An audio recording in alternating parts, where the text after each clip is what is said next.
নির্বাচন এবং গণভোটকে চ্যালেঞ্জ হিসেবে দেখছে ইসি। দ্রুত প্রস্তুতি নিতে গিয়ে পেছাতে পারে তফসিল।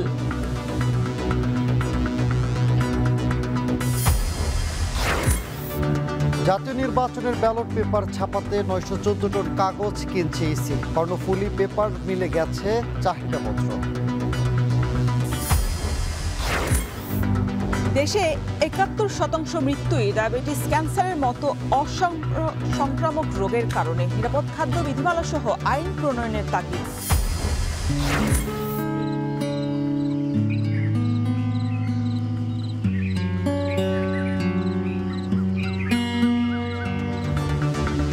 ফেনীতে শীতের রূপ অচেনা, হাড় কাঁপানো ঠান্ডার পর ফের তীব্র গরম। প্রকৃতির বিরূপ আচরণে বাড়ছে অসুস্থতা। এবং নারীর প্রতি যৌন হয়রানি প্রতিরোধে তদন্ত কমিটি করেনি বেশিরভাগ ফেডারেশন। কঠোর ব্যবস্থার হুঁশিয়ারি এনএসসির।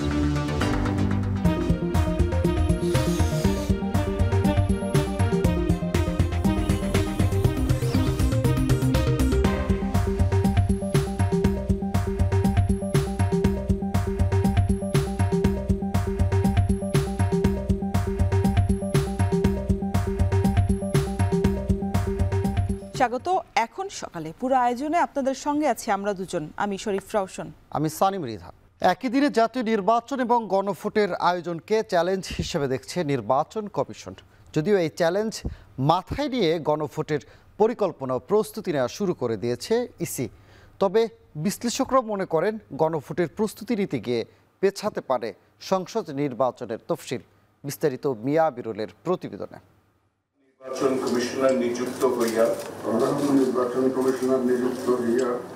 গত বছরের নভেম্বরে দায়িত্ব নেয়ার কয়েক মাস পর থেকেই জাতীয় সংসদ নির্বাচনের প্রাথমিক প্রস্তুতি শুরু করে দিয়েছিল নির্বাচন কমিশন। তখন পর্যন্ত গণভোটের কোনো আলোচনায় আসেনি রাজনীতির মাঠে। চলতি বছরের 28 আগস্ট যখন ত্রয়োদশ জাতীয় সংসদ নির্বাচনের কর্মপরিকল্পনা তথা রোডম্যাপ ঘোষণা করা হয় ইসির পক্ষ থেকে, তখনও সুরাহা হয়নি গণভোট ইস্যুটি। সব সামলে জাতীয় নির্বাচনের তফসিল ঘোষণার জন্য চূড়ান্ত প্রস্তুতিও নিচ্ছিল নির্বাচন কমিশন। ঠিক তখনই সরকারের তরফ থেকে সিদ্ধান্ত আসলো একই দিনে গণভোট এবং সংসদ নির্বাচন আয়োজন করতে হবে। ফলে বাড়তি আরেক মহাকর্মযজ্ঞ যুক্ত হলো ইসির পরিকল্পনার খাতায়। সংলাপের রাজনৈতিক দলগুলোর পক্ষ থেকে কমিশনের কাছে গণভোটের পরিকল্পনা জানতে চাইলে সিএসির উত্তর ছিল আইন ছাড়া কিভাবে পরিকল্পনা করবে নির্বাচন কমিশন। সবশেষ বৃহস্পতিবার উপদেষ্টা পরিষদের বৈঠক শেষে জানানো হয় পরবর্তী 3 থেকে 4 কার্য দিবসের মধ্যেই গণভোট আইন প্রণয়ন করবে সরকার। গণভোট আইন আমরা খুব দ্রুত করতে যাচ্ছি, এই উইকে করে ফেলবো। ধরেন আজকে কি বার, বৃহস্পতিবার, তো ধরেন আগামী 3-4 কার্য দিবসের মধ্যে হয়ে যাবে। আলোচনায় ছিল ডিসেম্বরের প্রথম সপ্তাহে তফসিল ঘোষণা করা হবে।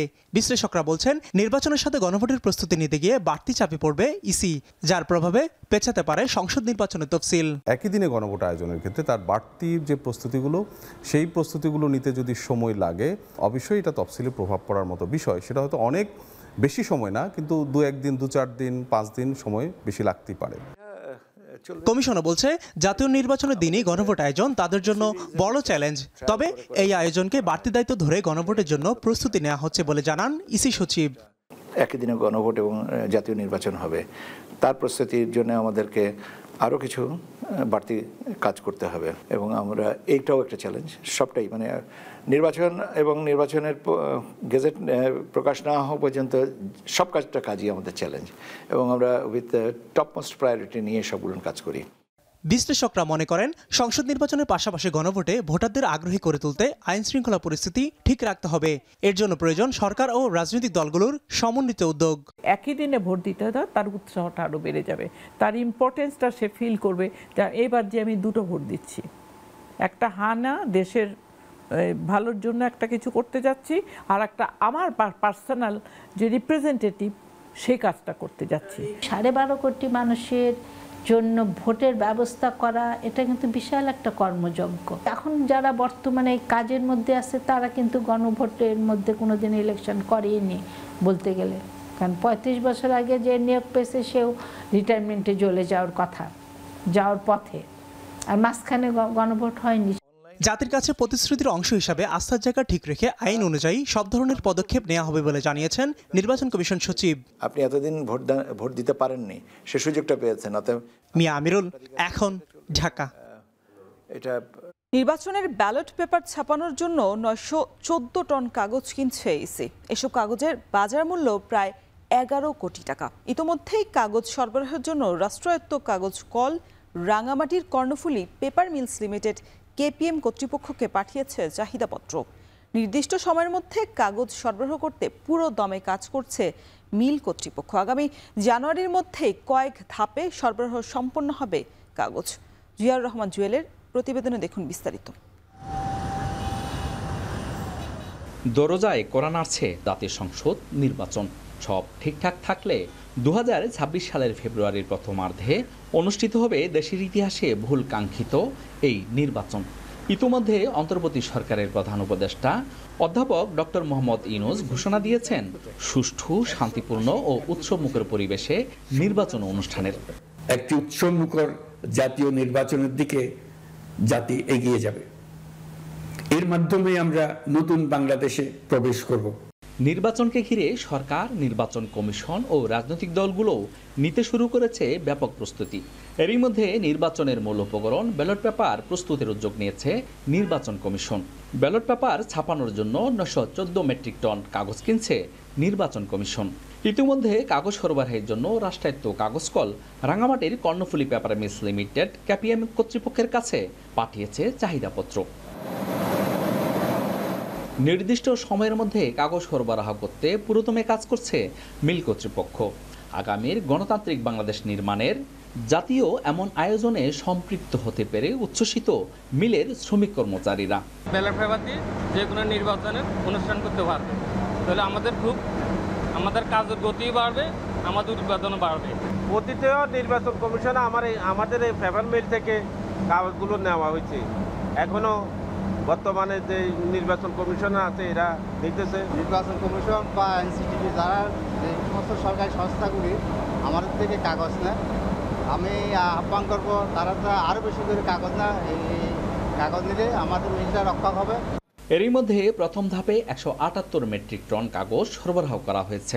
আগামী জানুয়ারির মধ্যে কয়েক ধাপে সরবরাহ সম্পন্ন হবে অবশিষ্ট কাগজ, বলছে কেপিএম কর্তৃপক্ষ। 2 প্রকারের কাগজ পেলে আমাদের 914 টনের অর্ডার পেয়েছি নির্বাচন কমিশন থেকে।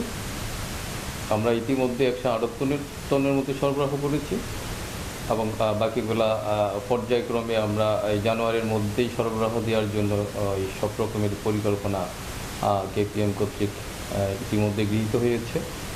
গেল দ্বাদশ জাতীয় সংসদ নির্বাচনে ব্যালট পেপার ছাপাতে 700 মেট্রিক টন কাগজ কেনে নির্বাচন কমিশন। তবে এবার প্রায় 80 লাখ ভোটার বেড়ে যাওয়ায় কাগজের চাহিদা বেড়েছে 200 টনের বেশি।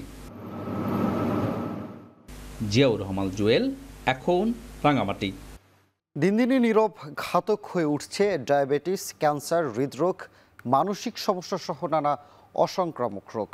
গবেষণায় উঠে এসেছে বাংলাদেশের 71% মৃত্যু হচ্ছে এসব অসংক্রামক রোগে, যেখানে বেশিরভাগই অল্প বয়সী।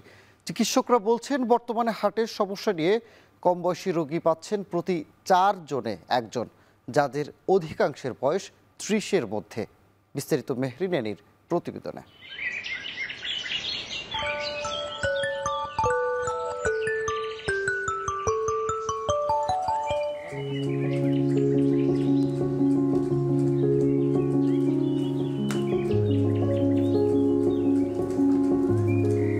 ক্লাসের শুরুর বাকি আছে মাত্র 10 মিনিট। ঘুম থেকে উঠে তাই সকালে তড়িঘড়ি করে কোনোভাবে ব্যাগ গুছিয়েই দৌড় মাস্টার্স পড়ুয়া মেহেদি।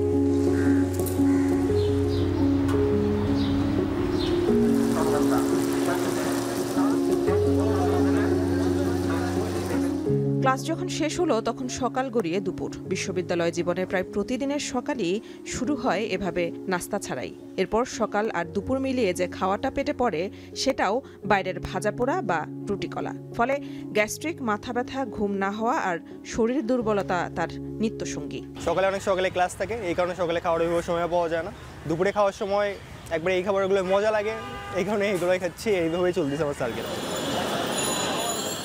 এরপর দেখা মিলল রিকশা চালক গফুর মিয়ার।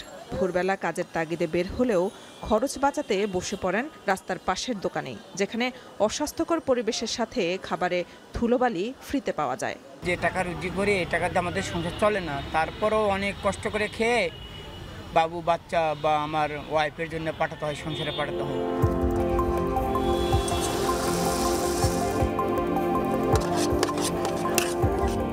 দিনমজুর, শিক্ষার্থী বা চাকরিজীবী বর্তমানে সবাই অভ্যস্ত হয়ে পড়েছে অস্বাস্থ্যকর খাদ্যাভ্যাসে। ফলে বার্ধক্যের আগেই অল্প বয়সেই শরীরে বাসা বাঁধছে নানা অসংক্রামক রোগ।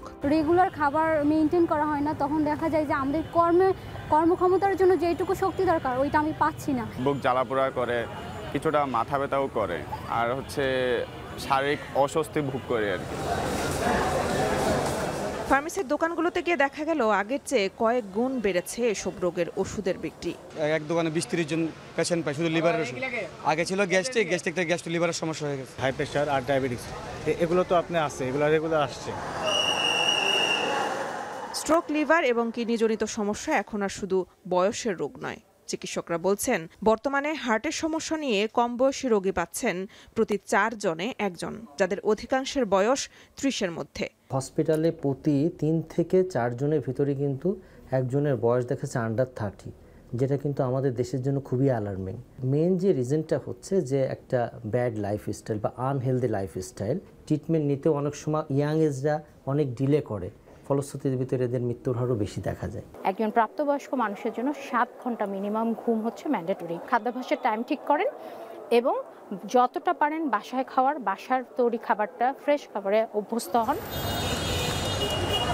বিশ্ব স্বাস্থ্য সংস্থার গবেষণায় দেখা গেছে বাংলাদেশে 71% মৃত্যুই হচ্ছে অসংক্রামক রোগের কারণে, যার মধ্যে 34% হৃদরোগ ও ডায়াবেটিস জনিত মৃত্যু।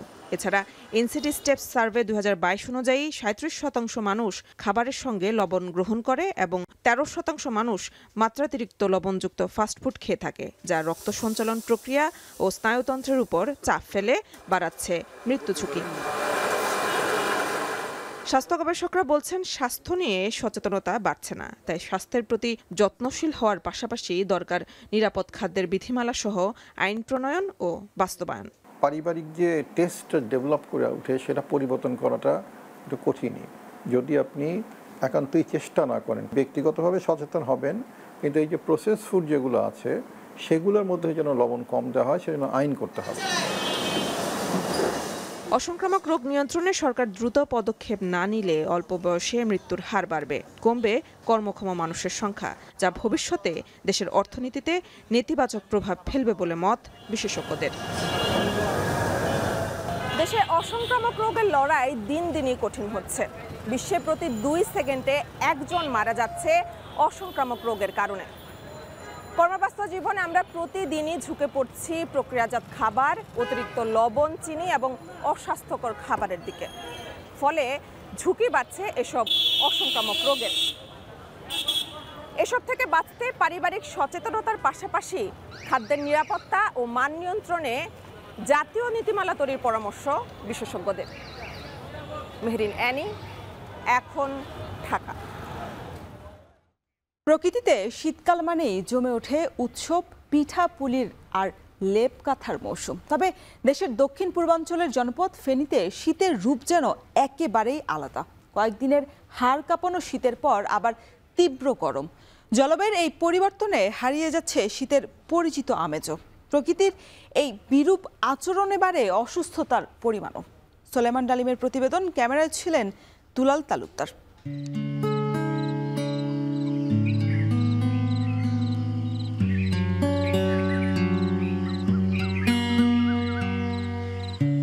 ধানের ডগায় শিশির বিন্দু, কুয়াশার চাদরে মোড়ানো মেঠোপথ কিংবা পিঠাপুলির বিকিকিনি, যা দেখলেই মনে হতে পারে শীত হয়তো এসে গেছে।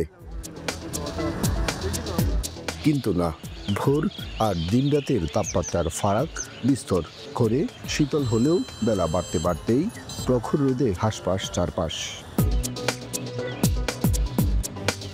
দেশের দক্ষিণ পূর্বাঞ্চলের ভাটির জনপদ ফেনীতে শীতের চিরচেনা রূপ এখন অনেকটাই অচেনা।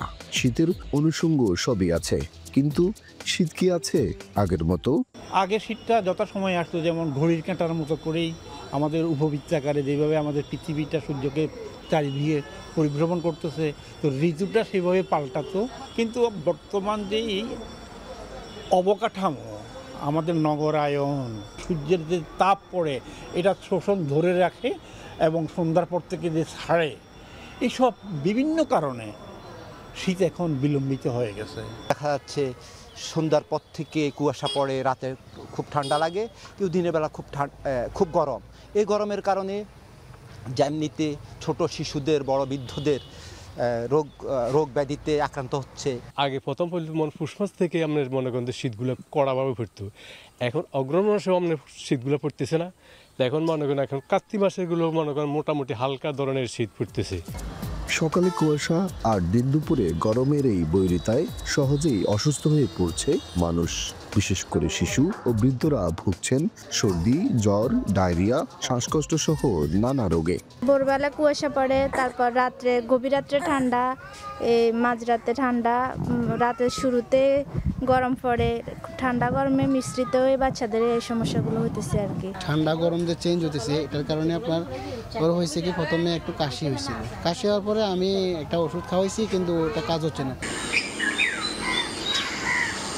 স্থানীয় আবহাওয়া অফিস বলছে, গত কয়েক দশকে ফেনীর জীববৈচিত্র্যে এসেছে ব্যাপক পরিবর্তন। সাম্প্রতিক বছরগুলোতে যেমন রেকর্ড পরিমাণ বৃষ্টি হচ্ছে, তেমনি তাপমাত্রাও ছুঁয়েছে সর্বোচ্চ সীমা। শীত যতদিন থাকার কথা তা না থেকে হঠাৎ করেই নেমে আসে শৈত্যপ্রবাহ, আবার তেমনই হারিয়ে যায় দ্রুত। ফেনীতে দেখা যাচ্ছে দিনে গরম, কিন্তু সন্ধ্যার পর থেকে কুয়াশা, কিন্তু সেই কুয়াশা যে আমরা শীতেরটা অনুভব করতে পারতেছি না। তো এটা জলবায়ুর পরিবর্তনের কারণ হচ্ছে। তো শীতের যে মেয়াদটা বা যে সময়কালটা, এটা আসলে গত বছরের তুলনায় এবার শীতটা দেরিতে আসতেছে। তো হয়তো শীতের প্রভাবটা বাড়বে ধীরে ধীরে, কিন্তু মেয়াদটা হয়তো কমে যেতে পারে আর কি। শুধু শরীরে কিংবা মনে নয়, শীত কিন্তু চুপি চুপি ঢুকে পড়েছিল বাংলা সাহিত্যেও। গান, কবিতার পাতা উল্টালেই দেখা মিলে বছরের এই পঞ্চম ঋতু। পৌষ আর মাঘ মাসের শীত। সময় বদলেছে, বদলে যাচ্ছে মানুষের জীবনধারা। আবহাওয়াবিদরা বলছেন, প্রকৃতিকে তার নিজের ছন্দে ফিরিয়ে আনার জন্য প্রয়োজন পরিবেশ সচেতনতার। সুলাইমান ডালিম, এখন ফেনী। মাগুরার বাজারে বাড়ছে শীতকালীন সবজির সরবরাহ। এতে সব ধরনের সবজির দাম কেজিতে 5 থেকে 25 টাকা পর্যন্ত কমেছে। এ বিষয়ে জানাতে মাগুরার একতা কাঁচা বাজার থেকে যুক্ত হচ্ছেন বিশ্বজিৎ বাপি। বিশ্বজিৎ, জানাবেন যে কোন সবজি কত দামে বিক্রি হচ্ছে?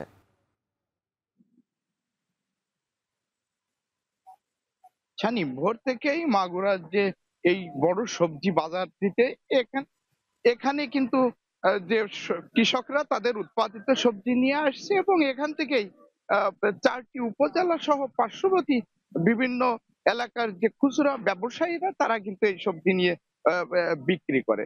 তো আমরা সকালে বাজারটিতে আসছি এবং দেখছি, ঘুরে যেটা দেখতে পেলাম যে প্রত্যেকটা সবজির দামই কিন্তু 5 থেকে 25 টাকা, বা কোনো কোনো সবজি কিন্তু 30 টাকা দামও কিন্তু কমেছে। তো আমরা যদি সবজির দামের কথা বলি, যে ফুলকপি গত সপ্তাহে বিক্রি হয়েছে 55 থেকে 60 টাকা, আজ সেই ফুলকপি কিন্তু বিক্রি হচ্ছে 35 থেকে 40 টাকা। এছাড়া লাউ গত সপ্তাহে বিক্রি হচ্ছে 50 টাকা থেকে 55 টাকা, আজ কিন্তু সেই লাউ প্রত্যেক পিস বিক্রি হচ্ছে 35 থেকে 40 টাকা। এছাড়া পালং শাক, সবুজ শাক এবং সিমের দাম গত সপ্তাহে বিক্রি হয়েছে যে নতুন শীতকালীন যে সিম, এই সিম 120 টাকা, আজ কিন্তু সেই সিম বিক্রি হচ্ছে 80 টাকা কেজি দরে।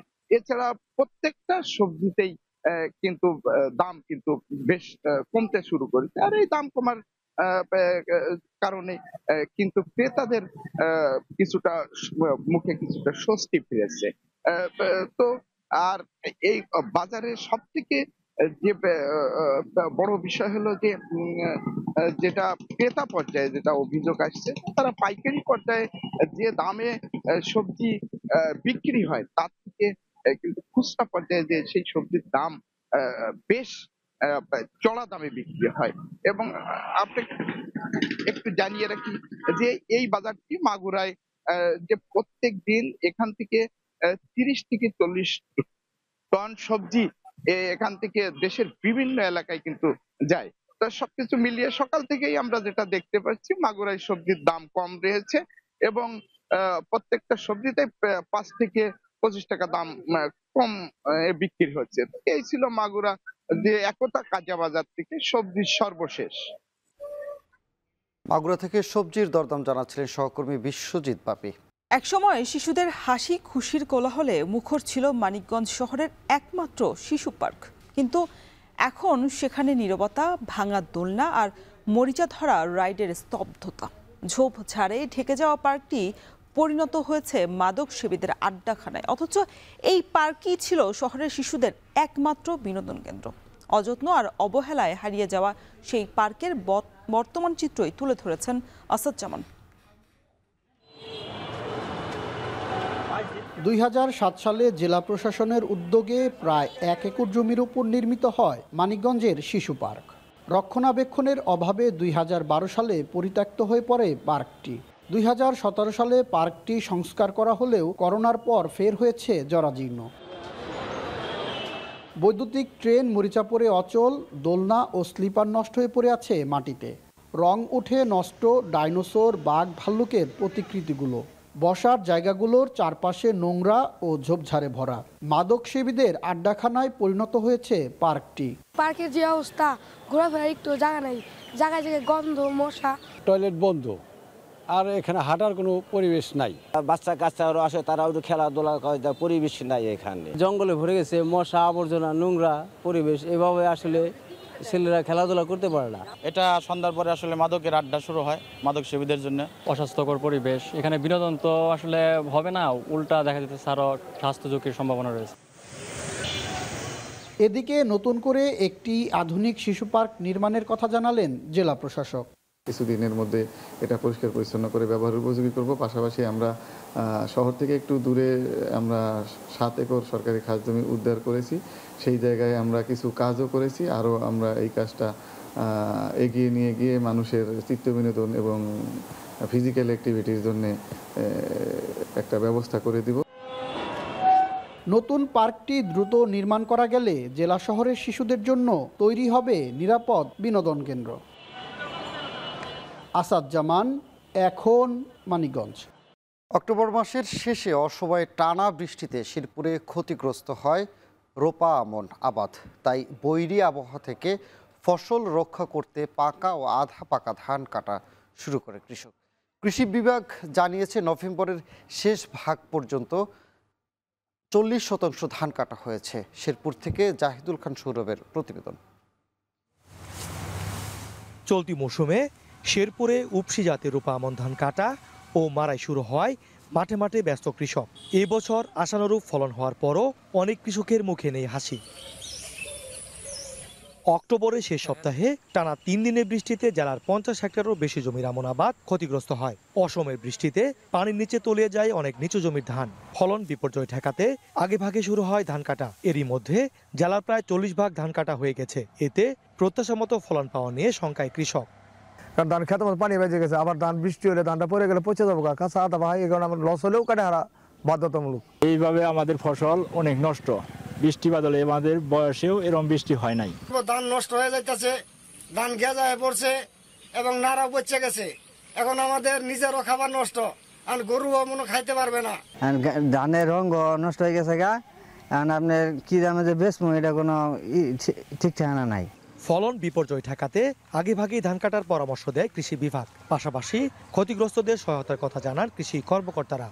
ধান কাটার পাশাপাশি আমরা কৃষকদেরকে যে সমস্ত জমিতে ধান কর্তন সম্পন্ন হয় সেই সকল জমিতে আমরা আগাম রবি শস্য, বিশেষ করে সবজির পাশাপাশি আমাদের সরিষা চাষের জন্য তাদেরকে আমরা উদ্বুদ্ধ করতেছি। আমাদের সরিষার পাশাপাশি তারা সরিষাকে অন্য ফসল করতে পারবে, এই বিষয়ে আমরা তাদেরকে শারীরিকভাবে সহযোগিতা করছি। চলতি বছর কৃষি প্রণোদনা কর্মসূচির আওতায় জেলার 2350 জন কৃষকের মাঝে 5 কেজি করে আমন ধান বীজ এবং 10 কেজি করে রাসায়নিক সার বিনামূল্যে দেওয়া হয়। জেলায় আমন আবাদ হয় 93,693 হেক্টর জমিতে। উৎপাদনে লক্ষ্যমাত্রা নির্ধারণ হয় 2,96,410 টন চাল, যার বাজার মূল্য প্রায় 148 কোটি 20 লাখ টাকা। জাহিদুল খান সৌরভ, এখন শেরপুর। দৃষ্টি প্রতিবন্ধীদের দেখার কিংবা পড়ালেখার সক্ষমতা হয়তো সীমিত, তবুও তাদের মনোবল, ইচ্ছাশক্তি আর অধ্যাবসায় অসীম। দৃষ্টির আধার থামাতে পারেনি তাদের জীবন, বরং সেই অন্ধকারেই তারা খুঁজেছেন আলোর উৎস। অদম্য ইচ্ছাশক্তির এই দৃষ্টি প্রতিবন্ধীদের জন্য শিক্ষার সুযোগ দিতে চাঁপাইনবাবগঞ্জে গড়ে উঠেছে ব্যতিক্রমী এক স্কুল। সোহান মাহমুদের পাঠানো তথ্য ছবিতে দেখুন বিস্তারিত। চাঁপাইনবাবগঞ্জের ইসলামপুর ইউনিয়নের কাজীপাড়া গ্রামের দৃষ্টি প্রতিবন্ধী মোহাম্মদ আব্দুর সবুর চোখে আলো না থাকলেও হৃদয়ের দৃঢ়তা আর মেধার জ্যোতিতে নিজেকে করেছেন আলোকিত। ব্রেইল পদ্ধতিতে কোরআনের হাফেজ হওয়ার পাশাপাশি সাধারণ শিক্ষায় স্নাতক পর্যন্ত পড়াশোনা সম্পন্ন করেন তিনি। কম্পিউটার পরিচালনাতেও তিনি দক্ষ, যেন আঙুলের ছোঁয়ায় খুলে দেন প্রযুক্তির জানালা। বর্তমানে তিনি শিক্ষকতা করছেন সদর উপজেলার গোবরাতলা ইউনিয়নের উম্মে মাকতুম অন্ধ মাদ্রাসা ও স্কুলে, যেখানে শিক্ষার্থীরাও সবাই দৃষ্টি প্রতিবন্ধী। তবুও তারা সাহস ও অধ্যবসায়ে এগিয়ে যাচ্ছে উচ্চশিক্ষার পথে। জন্ম থেকেই গ্রামের অনেকেই উপহাস করত আব্দুর সবুরকে। সেই উপহাসই তার জীবনের প্রেরণায় পরিণত হয়। স্নাতক সম্পন্নের পর নিজের মতো আরও দৃষ্টি প্রতিবন্ধীদের শিক্ষিত করার স্বপ্ন নিয়ে ত্রিবেণী ট্রাস্টের সহযোগিতায় প্রতিষ্ঠা করেন উম্মে মাকতুম অন্ধ মাদ্রাসা ও স্কুলের। এখানে শিক্ষার্থীদের থেকে কোনো অর্থ নেওয়া হয় না, সম্পূর্ণ বিনামূল্যে চলে শিক্ষা কার্যক্রম। আমি বাইরে গিয়ে ব্রেল পদ্ধতি শিখলাম, কম্পিউটার শিখলাম। তো আমার মনের ভিতরে একটা ইচ্ছা জাগলো যে আমিও যেহেতু চোখে দেখি না, আমার মতো যারা চোখে দেখে না, আমার ভাই, আমার বোন, তাদের জন্য যদি কিছু করা যায় তাইলে মনে হয় আমাকে একটু ভালো লাগবে। তারপরে আমি চেষ্টা করা শুরু করলাম। উম্মে মাকতুমের শিক্ষক থেকে শুরু করে শিক্ষার্থী সবাই দৃষ্টি প্রতিবন্ধী। তবুও প্রতিদিন সকালে স্কুলের আঙিনা মুখর হয়ে ওঠে কোরআনের সুরে, ব্রেইল লিপিতে সাজানো বইয়ে জ্বলে ওঠে জ্ঞানের আলো, আর প্রতিটি শ্রেণীকক্ষে বাজে জীবনের জয়গান। প্রাথমিক অবস্থায় আগে অক্ষর চিনানো হয়, অক্ষর চিনিয়ে চিনিয়ে তারপরে আমপারা, কায়দা, তারপরে নজরা পড়ে। আমিও চোখে দেখি না, আমার স্যাররাও চোখে দেখে না। আমি হাতের সাহায্যে ব্রেইল কায়দা পড়ছি। এখন প্রাথমিক শিক্ষাতে শিক্ষা হয়েছে, এখন কোরআন পদ্ধতি ব্রেইল পড়ছি। আমি অনার্স শেষ করবো চেষ্টা করছি। এই শিক্ষাযাত্রায় পিছিয়ে নেই নারী দৃষ্টি প্রতিবন্ধীরাও। পুরুষ শিক্ষার্থীদের পাশাপাশি তারাও সমান উদ্যমে এগিয়ে যাচ্ছেন জ্ঞানের আলোয়। আমাদের স্যার ওগুলো আমাদের অনুভব করে বুঝিয়ে দেয় এবং আমরা ওইভাবেই পড়ালেখা করি। এমন উদ্যোগকে স্বাগত জানিয়ে সব ধরনের সহায়তার আশ্বাস সমাজসেবা কর্মকর্তার। প্রতিষ্ঠানটি নিবন্ধন না হওয়ার কারণে তারা বিভিন্ন সুযোগ সুবিধা থেকে বঞ্চিত রয়েছে। আমরা তাদের যে কমিটি আছে সেই কমিটির সাথে যোগাযোগ করে দ্রুত সরকারি সুযোগ সুবিধা দেওয়ার চেষ্টা করব এবং আমাদের যে প্রতিবন্ধী বিদ্যালয়গুলো আছে সেগুলোতে যেন তারা যেন অন্তর্ভুক্ত হতে পারে সেই জন্য আমরা সর্বাত্মক চেষ্টা করব। তারা কিছু যদি লেখাপড়া শিখতে পারে, ব্রেল পদ্ধতি ওরা শিখে, আপনার কম্পিউটার আছে, কম্পিউটার তাদেরকে শেখানো হয়। তারপর কাজের স্কোপ আছে, নানা প্রতিষ্ঠানে তারা কাজ পেতে পারে, ইচ্ছে করলেই পেতে পারে এবং মসজিদেও সে আজান দিতে পারে, ইমামতি করতে পারে, যে কোনো মাদ্রাসায় চাকরি পেতে পারে, আরও অন্যান্য প্রতিষ্ঠানগুলোতেও বা বাড়িতে থেকে পড়াতে পারে। উম্মে মাকতুম অন্ধ মাদ্রাসা ও স্কুলে বর্তমানে 15 জন দৃষ্টি প্রতিবন্ধী শিক্ষার্থী পড়াশোনা করছে। সরকারি সাহায্য ও সহযোগিতা পেলে এই প্রতিষ্ঠানটি দৃষ্টি প্রতিবন্ধী শিক্ষার্থীদের শিক্ষা ও দক্ষতা বিকাশে আরও গুরুত্বপূর্ণ ভূমিকা রাখবে বলে প্রত্যাশা সংশ্লিষ্টদের। এখন চাঁপাইনবাবগঞ্জ। এবার আন্তর্জাতিক প্রসঙ্গ। ব্রাজিলের বেলেম শহরে চলমান জাতিসংঘ বিশ্ব জলবায়ু সম্মেলন ভেন্যুর একাংশে লাগা আগুন নিয়ন্ত্রণে আনতে সক্ষম হয়েছে সেনাবাহিনী ও ফায়ার সার্ভিস। তবে আগুন লাগার আগে যে বৈঠকগুলো চলমান ছিল তা আবার শুরু হবে কিনা এ বিষয়ে সিদ্ধান্ত জানানো হয়নি। ব্রাজিলের পর্যটন মন্ত্রী নিশ্চিত করেছেন আগুন নিয়ন্ত্রণে আনা হয়েছে এবং কেউ আহত হয়নি। সামিট প্রাঙ্গণ খালি করার নির্দেশ দিয়েছেন আয়োজকরা। আর শুক্রবার যেসব বৈঠক অগ্নিকাণ্ডের কবলে পড়া অংশের আশেপাশে আয়োজনের কথা ছিল তারা পরিবর্তিত কর্মসূচি সম্পর্কে পরে জানানো হবে। অগ্নিকাণ্ডের কারণ সম্পর্কে এখনও কিছু জানানো হয়নি।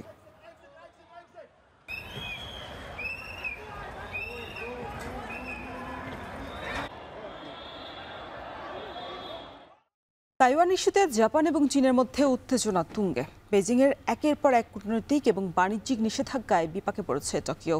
ব্যবসা টিকিয়ে রাখা নিয়ে দুশ্চিন্তায় পড়েছেন চীনে থাকা জাপানি রেস্তোরাঁ মালিকরা। এমন পরিস্থিতিতে বাণিজ্য সম্পর্ক রক্ষায় জাপানকে তার বিবৃতি প্রত্যাহার করতে হবে বলে কড়া বার্তা দিয়েছে চীনে, যে কারণে বেইজিং টোকিও সংকট আরও ঘনীভূত হওয়ার শঙ্কা দেখছেন বিশ্লেষকরা। তৌহিদুর রহমানের প্রতিবেদন। তাইওয়ানকে চীন কবজা করতে চাইলে টোকিও চুপ করে বসে থাকবে না। 7 নভেম্বর প্রধানমন্ত্রী সানায়ে তাকাইচির এমন বিবৃতির পর থেকে জাপান চীন উত্তেজনার পারদ ক্রমেই বাড়ছে। ইতিমধ্যেই তলানিতে গিয়ে ঠেকেছে বেইজিং টোকিওর মধ্যকার কূটনীতি ও বাণিজ্য সম্পর্ক। এই আওতায় নাগরিকদের জাপান ভ্রমণ করতে দিচ্ছে না চীন। 15 থেকে 17 নভেম্বর পর্যন্ত জাপানগামী ফ্লাইটের প্রায় 5 লাখ টিকিটও বাতিল করেছে বেইজিং। এমনকি সিনেমা হলগুলোতে বন্ধ করে দেওয়া হয়েছে জাপানি সিনেমার প্রদর্শনী।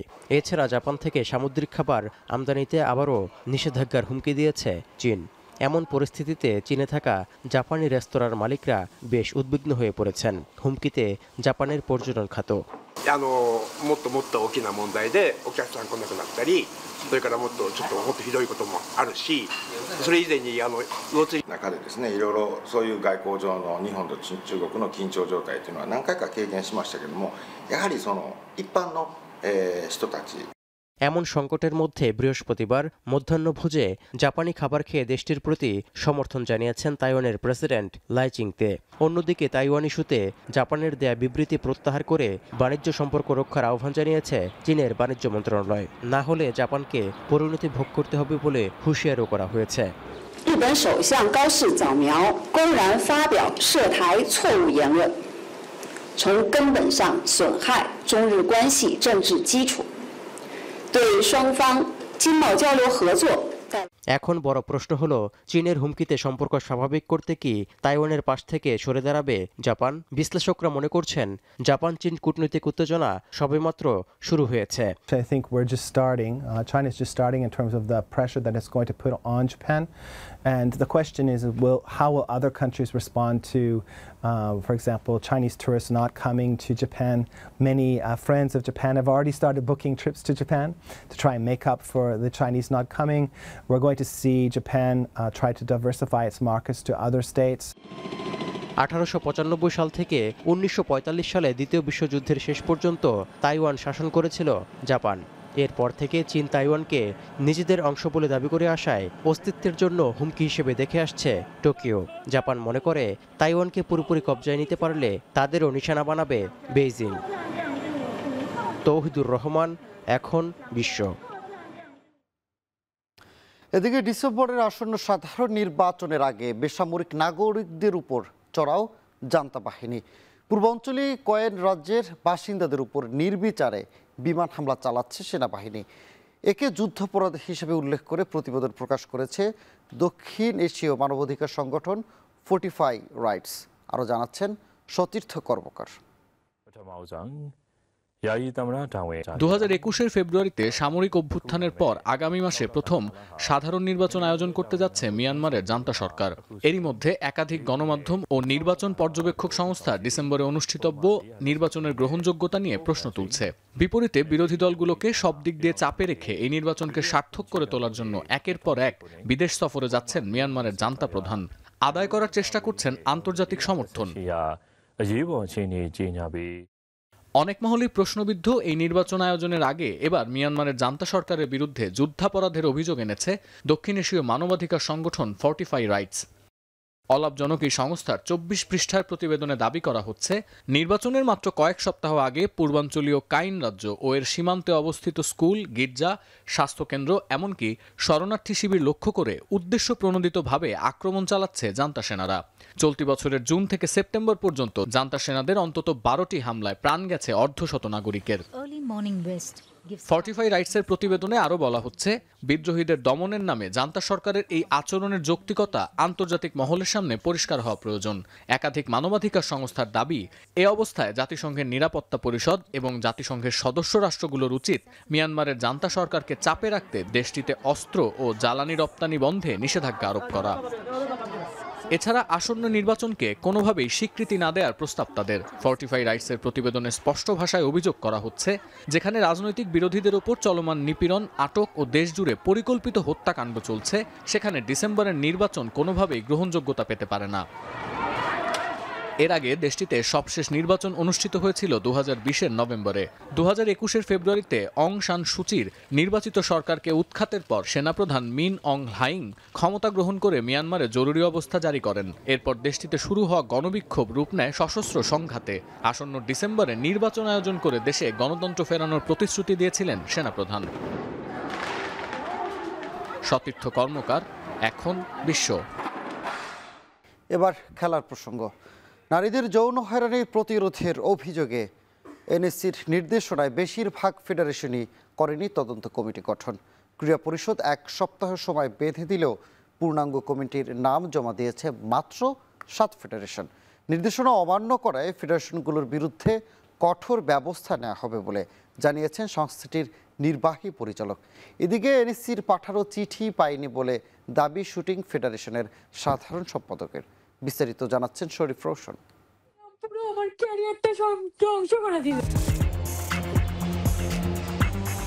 দীর্ঘদিন ধরে অন্যায়, অবিচার, বঞ্চনা আর যৌন হয়রানির শিকার হচ্ছেন দেশের নারী অ্যাথলেটরা। সম্প্রতি ক্রিকেটার জাহানারা আলমের মুখ খোলার পর একে একে নিজেদের প্রতি হওয়া নিগ্রহের কথা তুলে ধরেন অন্য ফেডারেশনের নারী খেলোয়াড়রাও। এর পরিপ্রেক্ষিতে হাইকোর্টের আদেশ অনুযায়ী দেশের সব ফেডারেশন এবং অ্যাসোসিয়েশনকে 19 নভেম্বরের মধ্যে ন্যূনতম 3 জন নারী সদস্য সহ 5 সদস্য বিশিষ্ট একটি অভিযোগ কমিটি গঠনের নির্দেশনা দেয় জাতীয় ক্রীড়া পরিষদ। তবে নির্ধারিত সময় পেরিয়ে গেলেও দেশের ক্রীড়াঙ্গনের অভিভাবক সংস্থাকে অনেকটা বুড়ো আঙ্গুল দেখিয়েই অভিযোগ কমিটির নাম জমা দেয়নি বেশিরভাগ ফেডারেশনই। খোঁজ নিয়ে জানা গেছে দেশের 51 ফেডারেশন এবং অ্যাসোসিয়েশনের মধ্যে archery, athletics, badminton, carrom, hockey, swimming এবং ভলিবল সহ মাত্র 7টি ফেডারেশন কমিটি গঠন করে এনএসসিকে নাম পাঠিয়েছে। বাকি থাকা 44 ফেডারেশন সময় মতো কেন জমা দেয়নি জানতে ফোন করলে ওপার থেকে এসেছে নানান অজুহাত।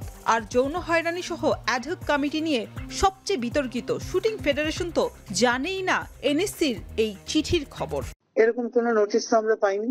আমরা তো চাই বাইরে থেকে কমিটি আসুক। আমাদের টিম আসলো আইএসজি থেকে, ইসলামিক সলিডারিটি গেমস থেকে। আমাদের যে ব্যস্ততা কিরকম আপনি বুঝে উঠতে পারবেন।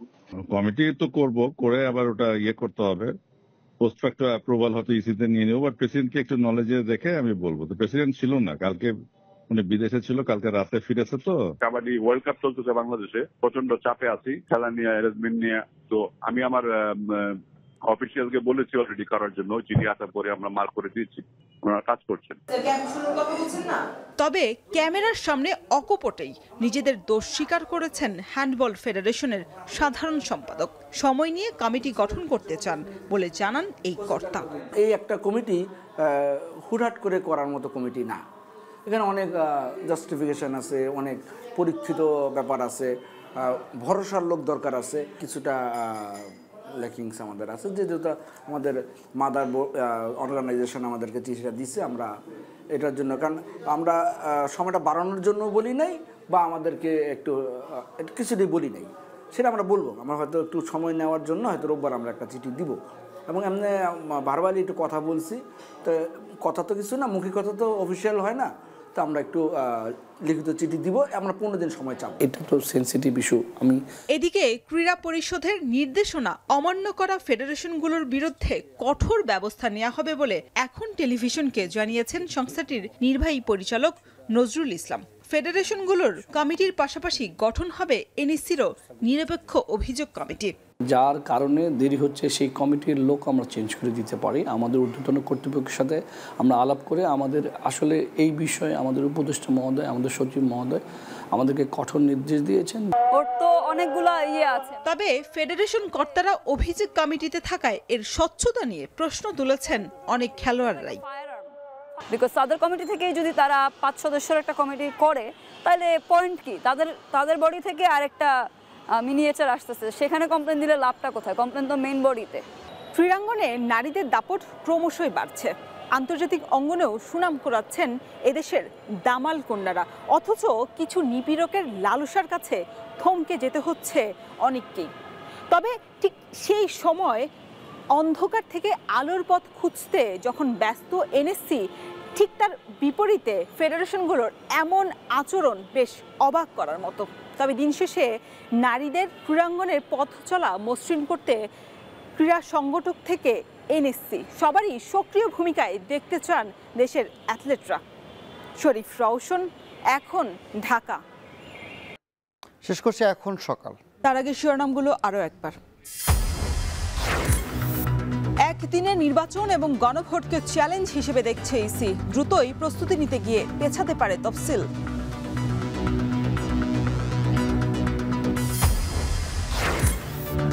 জাতীয় নির্বাচনের ব্যালট পেপার ছাপাতে 914 টন কাগজ কিনছে ইসি, কর্ণফুলী পেপার মিলে গেছে চাহিদাপত্র। দেশে 71% মৃত্যুই ডায়াবেটিস, ক্যান্সারের মতো অসংক্রামক রোগে। নিরাপদ খাদ্য বিধিমালা সহ আইন প্রণয়নের তাগিদ।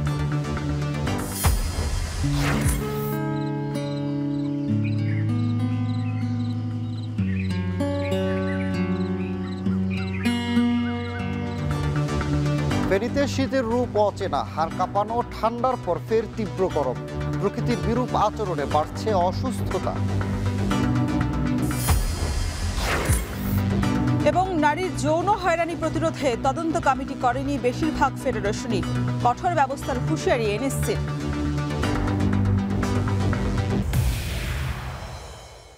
এই ছিল এখন সকালের আয়োজনে। এতক্ষণ সঙ্গে থাকার জন্য ধন্যবাদ।